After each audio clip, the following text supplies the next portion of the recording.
Hey everybody, Tyler with RacePace Setups here. Just wanted to give you guys another video regarding Bathurst here, this time in the BMW M4 GT3.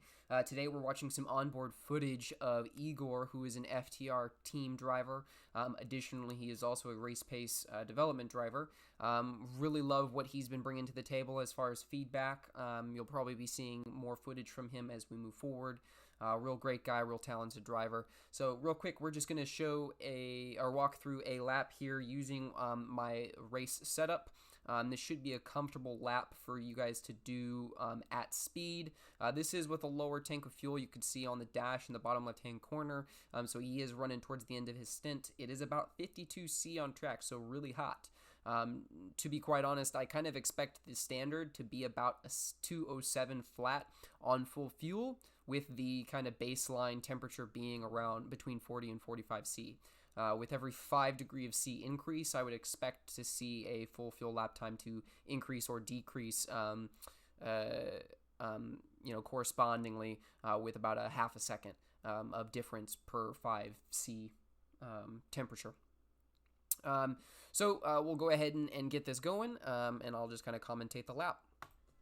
So with the BMW being front engine rear wheel drive, it is a very stable platform and many will like it for this track. The key thing here is to be trail braking as much as possible, as in order to make the car stable, I had to basically reduce how much rotation you get off of throttle and off of brakes, and that means that it does feel a little understeery, but using the brake as a tool to help turn the car will basically resolve that problem. Takes a little adjusting, but you'll figure it out. Brake at the access road here, you want to make sure and you apex early, but hold tight to the curb because there's a significant amount of camber that helps you snug that in. You don't want to exit too far wide there and use the curb. Turn in early in here. You can kind of see that there is a hillside that we're going to actually use to help rotate the car, but it's important to make sure you take up as much of this track on the outside here. You can see Igor turns in just a little bit early, right at the white part of the barricade here on the right. And you want to be able to continue accelerating through this portion, and you can see he gets on the brakes as we lose that camber benefit of the turn in there. What turn is this? This is the cutting at 3.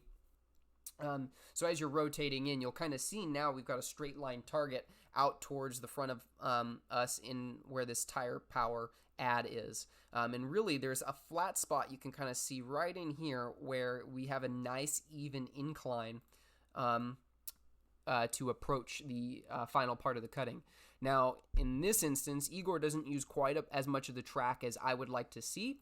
You can see he's about a car width off here, and you can see some of the tire wear that people have been using as they kind of cut in here. And it's important to start out wide and decelerate a little bit more than you think you need to, because it's a slow in, fast out corner. As you're starting to get this extra incline going uphill, you can think of it as almost extra downforce in front, right? Because downforce essentially is pushing the tires into the ground. And in this case, we actually have the ground is pushing into the tires because we got that incline.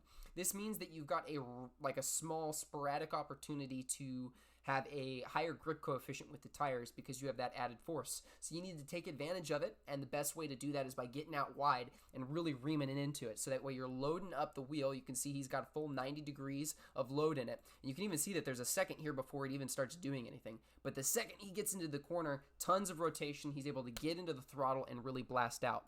As far as the exit is concerned, you can see again he doesn't quite use all the track in preparation for this corner here.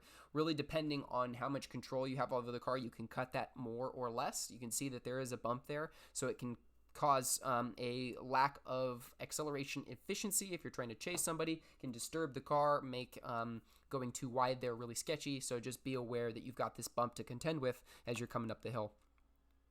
You're going to quickly exit to the far side. You're going to use all this extra track that you got there. You see there's a little bit left in this shoulder for you kind of swing out. There's this tire mark in this session where people have been using it. Really what you want to do is get your left tires up onto the left side here on the other side of this white line, and as soon as you feel comfortable, you need to be looking already into the corner. Now what's really important here is that the next apex is really what we're thinking about. Everything else in between here really doesn't matter all too much. So you want to be aiming, kind of visualizing right at the end of this tree here. And so that way as you're rotating around, your eyes are already looking right up in that gap and so that way you're prepared to make the next apex.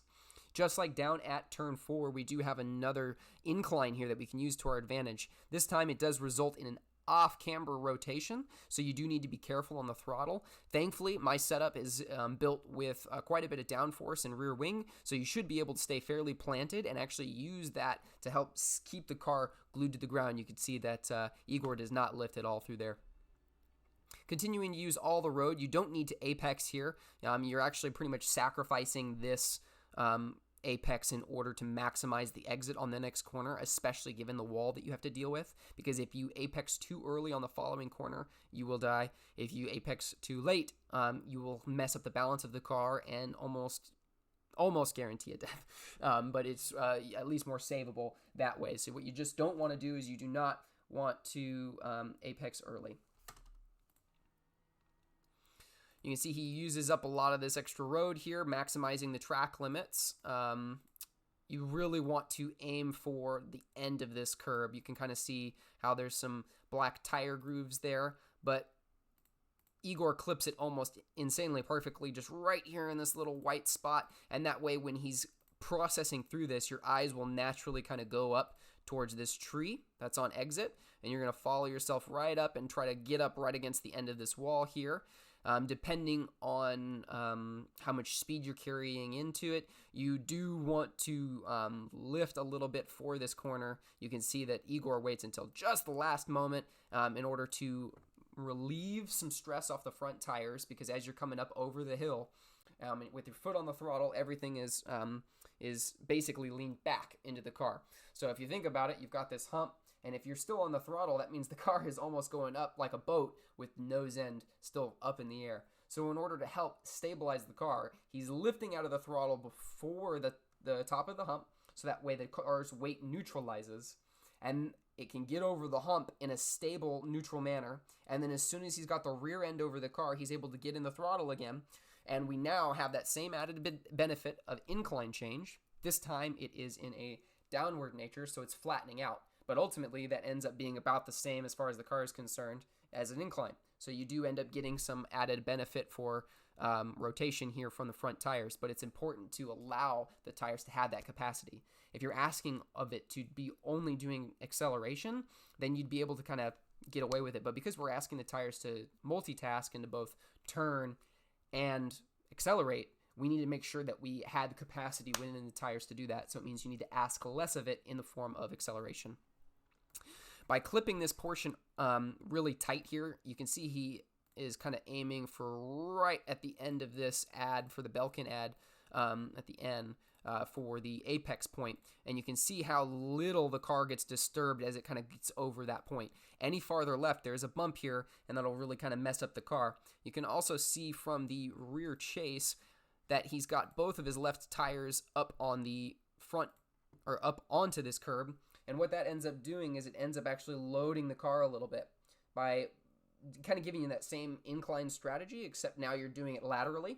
And so you're loading up the right side of the car even further in addition to this incline change. So what you're doing is you're really maximizing the grip potential out of that right front by adding some additional pressure in a vertical direction downwards. So you got to be careful here as you kind of get into this curb. If you do not hit it correctly, you will die. Too much of an angle and you're going to just understeer right into this wall here. If you get it with too much rotation and too much throttle at the wrong point, and like, for example, your rear tires are the only ones that touch it, you'll slide out if you get just the wrong angle. So just be intentional about where you place the car here. Exit to the left-hand side, use some more of this shoulder here. Igor gets into the turn just a little bit earlier than I normally would, but what he's trying to do is stabilize the car from lateral forces, as you can kind of see that the end of the roadway just falls away from you here. And so it's important to have a neutral car as you enter it in. So he's got out of the throttle, so now he's got a neutral car, but he wants to stabilize the nose to make sure that he's still got steering as he's coming down the hill so he can modulate left or right. You see he loads up the brakes, and he's keeping nice, steady braking through here, nice and controlled, and not getting into it any deeper until he starts getting to the next drop-away point. As you can see, he lets out of the brake to restabilize the car with neutral maintenance inputs on both pedals and then transitions that into a smooth progression of the throttle pedal with a full 90-degree input going right. Hugging into this apex point right here, right next to the mild 3.5% sign, he's then going to neutralize the car further and transition from brakes to throttle and dip this through in second gear in order to maximize the exit. You can get a little bit more speed on entry, but safety is more important than minimum speed. So just survive it, get through it, and that way you can set yourself up properly for this next corner. Now, forced elbow is really tricky because you're coming downhill, and so it's important you get as much braking done as early as possible. You can kind of see he actually begins here with doing about a 15-20% input to help stabilize the car a little bit and get the nose to come right, and then he gets into it even harder, but not overwhelmingly so. Normally, you're not going to really get over 60% because of the fact that you've got this incline change assisting you in the rotation, but you have to start the left-hand part of the turn at the right point. You can kind of see here where the road falls away and you have this added slope in order to help with the camber. Too far right, you're in the wall. Too far left, and you're going to have so much of a drop that it's really hard to get that braking done in a consistent and efficient manner. This way, he's able to do this late apex, stay in a higher gear, and focus on the slow in, fast out mentality that's going to maximize his top speed going down the straight here. It's way more important to do this corner with an efficient accelerating phase rather than it is to carry a high speed through there, only because of how long this straight is and how much it hurts when you get it wrong. Very easily can you be looking at 5 or 6/10 of a loss just by a crap corner, or if you even lose control of the car through there, you could be looking at almost 2.5 seconds, and that destroys you when you consider that you're fighting over tenths almost the entire race. Just to kind of back up here a little bit, as you're moving into the chase, you do have this added slope again.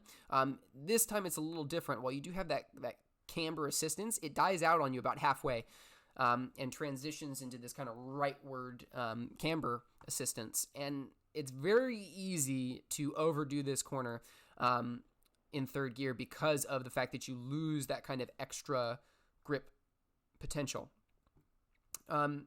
It's very easy to be exited too wide. You can kind of see where Igor has placed the car. It's really allowed him to straighten out this portion of the curve. And really, you do want to be a little bit farther left. That front left tire should be more in line with the curve of the apron here. So that way you can straight line it and use the throttle to corner out. And you should be able to stay pedal to the metal here all the way down into corner 23.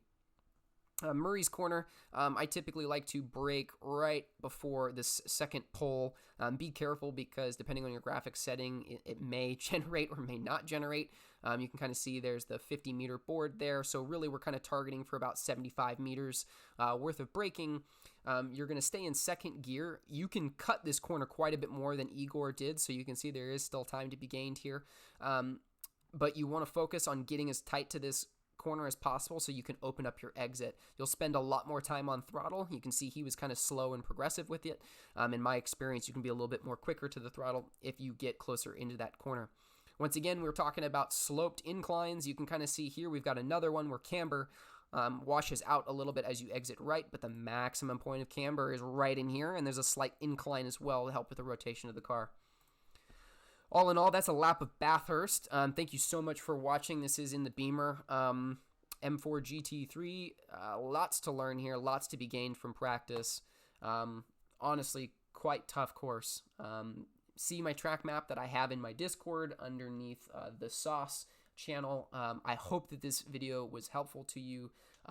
Feel free to hit me up with any questions, or if you have any requests regarding setups, whether it be minor changes or a setup for an entirely new car. Thank you so much for watching, and go fast, take chances. Thanks, guys.